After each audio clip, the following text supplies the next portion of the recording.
What is up guys, it's your boy Swall. I'm here back with another Palworld video. So, is Palworld worth playing in 2025? Absolutely.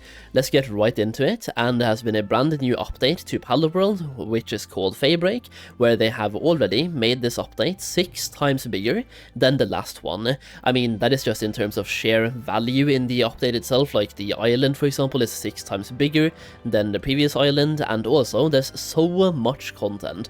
This update is like a whole game expansion that most studios charge you for, and Palworld gave it to us for free. It's a huge expansion to the game itself, adding way more content than we had in the past. Now, I'm not gonna lie, I've been playing Palworld for quite a bit, and I am thoroughly enjoying it a lot. Over the last month, I think I've played 150 hours, which I would say that's a decent amount since it was Christmas, and I haven't really been playing games all the time. I've been like with family, and also just celebrating the holidays. But either way, I've been playing Palworld a lot the last month, and I've really been having a good time. And I've played Palworld since the second day it came out, basically, is when I started playing. Now, one of the things I personally really like about the brand new update is that they have added a lot of content without taking any of the old content away. And what I mean by that is that many of the pals that were previously the best pals, they are still the best pals now as well. You just have more alternatives. And instead of basically making you remake all of your armor, your weapons, some of the armor we had in the past is still the best armor that we have, and some of the best weapons from the previous update as well are still the best weapons. They have just simply given us more options to choose between. In addition to that, the developers behind Palworld seem to be really listening to the community, as a lot of the updates that came out, or a lot of the features that came out, were features directly asked for by the community. And a lot of the features we get in the updates are usually quality of life increases. So for example, a perfect example of that would be in the brand new Feybreak update. We got this thing right here, which is a multiple egg incubator, or I guess it's called a large incubator, right? And for this one, you can basically hatch multiple eggs at one time instead of hatching them one by one. So for the previous year, we basically had to hatch eggs one at a time, and the end game for Palworld is basically hatching eggs unless you're modding. So over here you're hatching a bunch of eggs, and having this one really speeds that process up and also makes it way less annoying.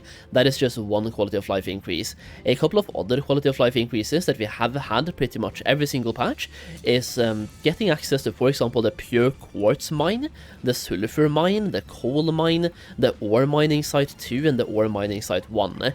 If you played Palworld at the launch, for example, the game has become way different since then, because at the start you had to place your base around ore spawns to get ore in your base. We didn't have the ore mining sites. Now we have ore mining sites, so you no longer have to place, like for example at the start, you had to place your base around here-ish, like where I'm pointing now, because that was a very good place to get ore spawns for your base. So you basically had to put your base in strategic locations in the world for ore spawns. Now we don't have to care about that anymore, because we can simply build a ore mining site in our base. That's a huge quality of life increase. And then the same thing goes for coal as well. We had to place our base, like to get coal in the base, we had to find coal spawns in the game and then build the base off of that. Same thing for sulfur as well. We had to build our base. I had 2 sulfur bases and 1 coal base that I no longer have because I don't need them anymore. But now you can just make a coal mine and a sulfur mine in your base and get them from absolutely anywhere.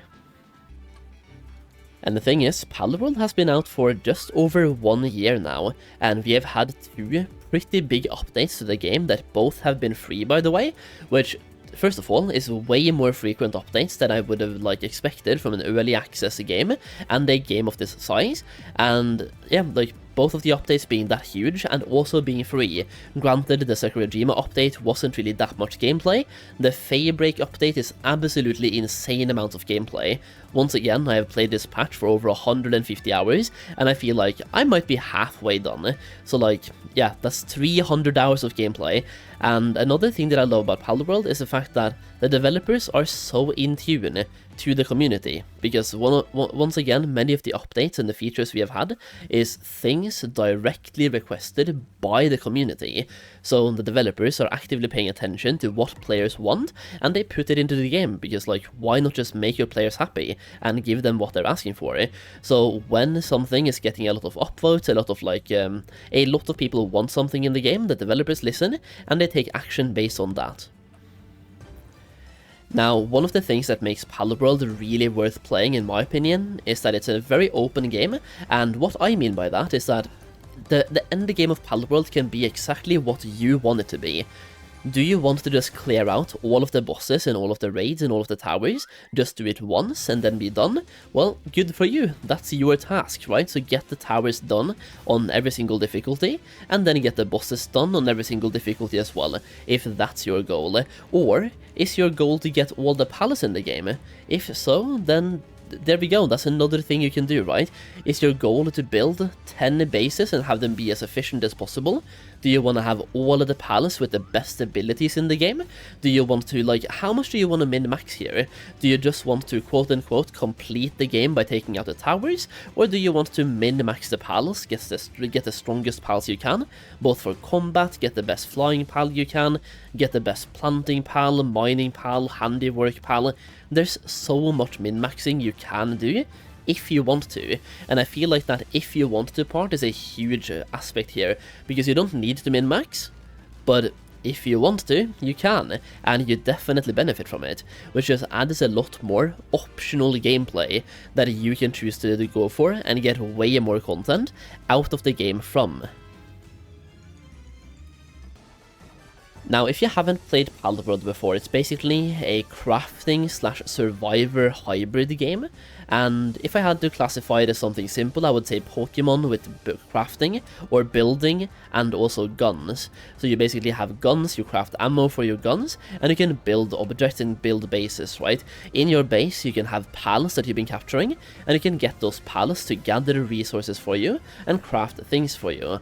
Now, when it comes to gathering resources, this is where you can choose between, do you want to get the resources yourself, or do you want to build a base and have your pals working as slaves to get those resources for you? In this case, you can, for example, choose to either be an active player, where you have less pals working in your base, meanwhile you go out and hunt those resources by yourself, or do you want to be the type of person who maximizes your pals, gets the best pals in the base as possible, and get them to gather everything for you? These decisions will heavily impact what your gameplay will be like. Like, will you be somebody who uses the palace to get lumber, to get stone, to get ore, to get quartz, or do you go out and get them yourself? These decisions will once again heavily impact your gameplay and the way you play the game, basically. So, is Palworld worth playing in 2025? Once again, I would say absolutely, based on all of the things that I mentioned so far. Now, mainly because it appeals to such a huge audience. I feel like because it's a crafter survivor game, so many people could be interested in this because they like one or multiple aspect of the game. Maybe you only want to do the crafting, so like maybe you only want to be here for the crafting purpose. Well, you definitely can. Maybe you just want to build cool looking bases. Well, definitely you can do that as well, right? You don't have to be here to take out the towers or to catch pals or take out the basically Team Rocket here or the Syndicate team. You can just join here, craft, build bases, and make them look pretty. There's so many different players that could have fun in this game in some way, shape, or form, and there's so many different ways to play the game as well. And once again, I feel like the developers really care about the game, putting out 2 major updates in 1 year and giving them out for free, and they're all such good updates as well, like not too much, not too little, just a perfect type of update in my opinion, so that really adds value to it as well. So let me know if you think Palworld is worth playing in 2025 in the comments down below, and if you have any additional things to add to the video as to why it is worth playing or why it's not worth playing, let me know that as well in the comments. I would love to hear some more things. Either way, that's what I have for you today, so thank you for watching. I really do appreciate it, and I'll see you again in the next video very soon.